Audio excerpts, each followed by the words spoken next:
Hi guys, it's Louis from the Barbican Broadcast. Hope you're all having a wonderful day. So I thought it'd be a really nice idea just to give you an idea of what I'm going to be doing in regards to the techniques that I'll be utilizing for the Giga-Gargant project.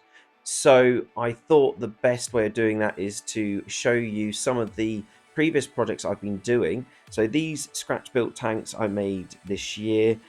They were bought, the chassis of them at least, were bought from the charity shop for a couple quid for both of them. And they just came out so well, in my opinion. I really enjoyed. I mean, the barrels are made out of pen lids, and the turrets are made out of teal rolls. Very strong teal rolls. I'll give them that, but they're still teal rolls. And so for me, it's the sort of joining trash building, scratch building, as well as a few actual 40k bits and pieces, just to punctuate the project with a bit of authenticity.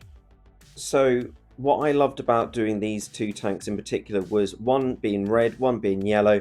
I haven't actually decided what color the Giga-Gargant should be.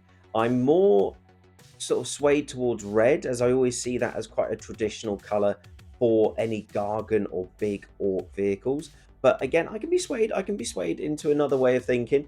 Yellow is really iconic in itself, so I might be going that way as well. Maybe with some elements. I like the idea that this is a really old piece of kit that the Orcs have been rummaging about with, that they've been building upon for generations. So maybe they've mutilated other bits of equipment from other Gargants and slapped it on top.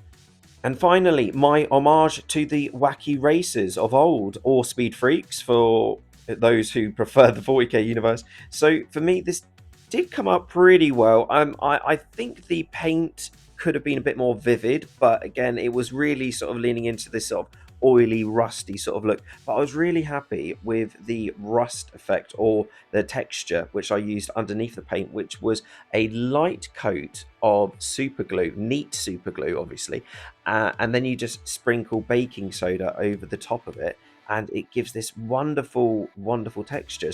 So here we have the tank in the flesh, and I will say it was an absolute dream to paint because, of course, EVA foam is the miracle material, and so whatever you put on it, I always tend to use just a very cheap Poundland spray paint, matte black spray paint, which is absolutely perfectly good for this sort of line of work, and it soaks it up really nice. You don't need to worry about it too much. It doesn't chip, so bear that in mind as well. Now here is the Zap Tank, the gun of which is made from a soap dispenser, but yeah, I'll probably get in trouble with all the other tanks, but this is my favorite. Don't let them hear me say that.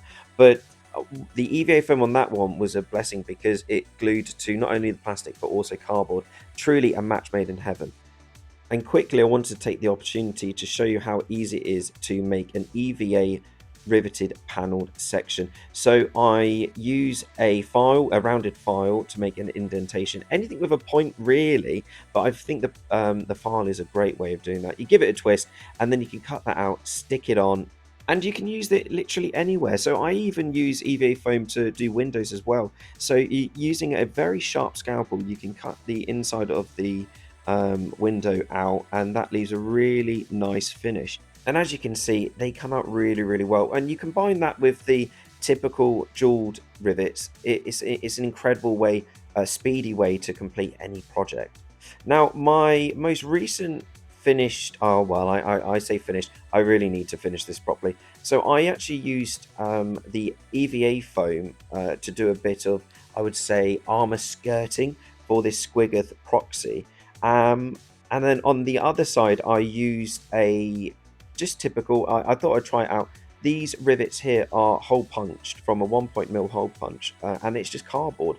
On the front here is the EVA foam. It came all right. I don't really like how the paint finished, and of course I've even got some wood paneling there. So I'm hoping to use all these techniques on the Giga-Gargant. You can see here on my old shell of the Gargant that I used what I would actually call quite an old technique. So this is sprue that I've melted down, rolled out, hole punched, and then glued on with super glue. It's not ideal. So what I want to do is use all these lovely new techniques and get the job done.